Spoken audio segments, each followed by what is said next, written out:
Your morning news now on this Thursday. A Monroe County judge sentenced Marcus Anderson to life in prison without the possibility of parole for killing 3-year-old Kyson Rice back in 2019. Anderson was convicted of 11 counts, including first-degree child abuse.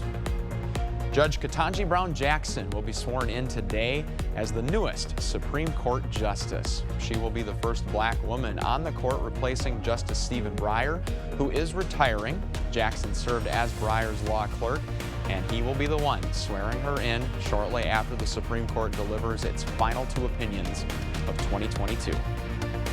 The Biden administration is purchasing more than 100 million doses of Pfizer's vaccine for a possible booster campaign this fall.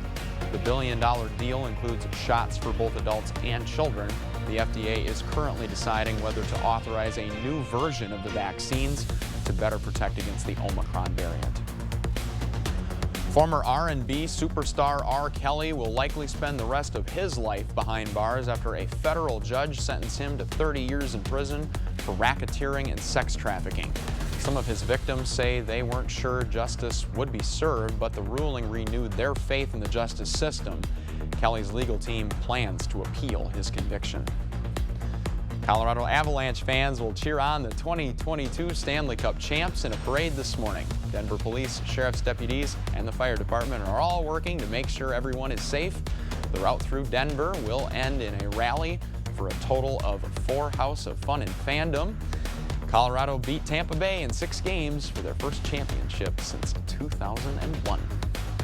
A chance of scattered thunderstorms are possible again here this afternoon. 87 degrees. The temperature, overall a seasonable day. South-southwest winds 10 to 20 miles an hour.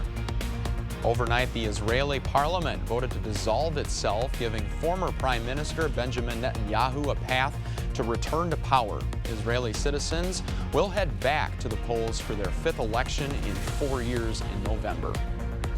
Today, 37 cadets will get their badges as Wisconsin State Patrol officers. Governor Tony Evers will be at the Lacrosse Center this afternoon for the ceremony at the Lacrosse Center. Now, 3 of those cadets are from our area. Randall Zeiss and Bradley Ritger are from Eau Claire County, and David Schell from Onalaska all walk the stage as new State Patrol officers. If you're traveling for the 4th of July, expect things to be chaotic and try to hedge your bets.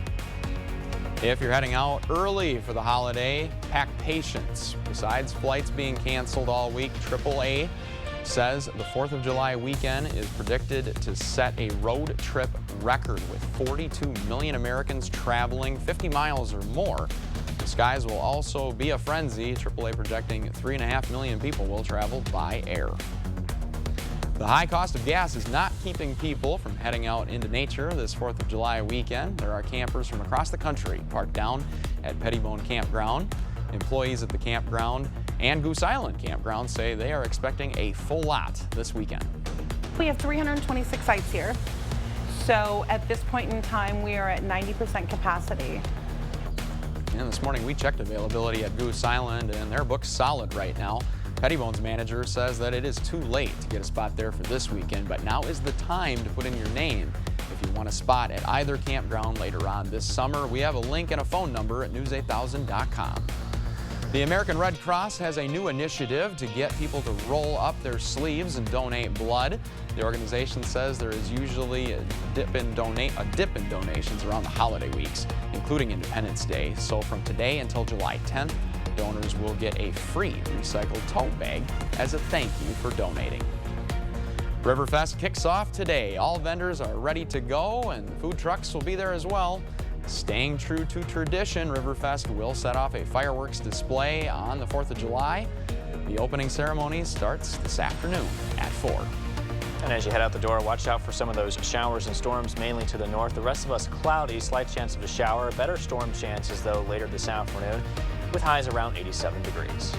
Don't forget to keep up with the news of the day at news8000.com. We're going to have the latest coming up again on News 8 Now at noon. But before we sign off, here's the answer to today's Dairy Quiz question. What country consumes the most ice cream? Not surprising at all. The U.S. coming in at number 1, consuming the most ice cream in the entire world. We have our priorities straight, Derek. That's true. Gotta love that ice cream. CBS Mornings follows us here. We'll see you right back here tomorrow at 5 a.m. and we hope you have a great day.